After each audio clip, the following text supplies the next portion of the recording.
fahasalamana kosa mbola mandripaka ao andrefany Afrika ao ny tsimikaretina Ebola araka ny fahafantarantsika azy moa tsy mbola nahitana fanafany ofisialy ity tsimikaretina ity manana ny sosikeviny ary Andriamatoa Coly Roland ahafahana miady amin'izany tsimikaretina izany.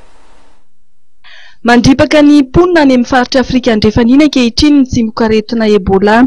Tsimikaretina izay tsy mbola nahitana fanafana ofisialy hatreto. Ho fanampiana ireo tratran'izany tsimikaretina izany dia manana ny sosikeviny malagasy.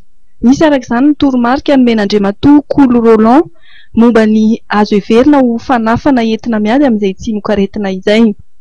Fanafody mety hita amin'izy io moa dia misy ny atao hoe argent colloidal.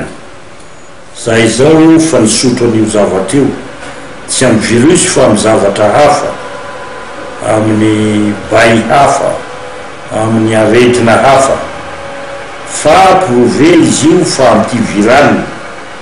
Izy io rano tahaka ny rano rehetra fa ranom-bolafoty, dia atao ara-fomba fizika simika, dia io ranom-bolafoty io no sotroina.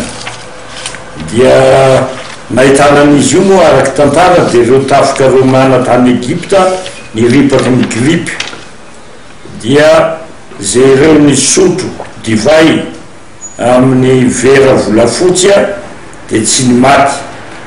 Dia zay no nisarika ny sain'olombelona fa hoe mety miady amin'ny virus ty zavatra ty.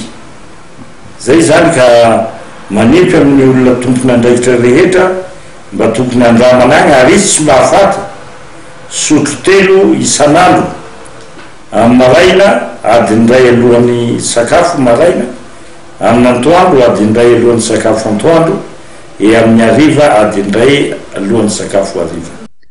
Raha momba ity tsimikaretina ity dia efa mihoatra ny arivo izao ny olona matiny.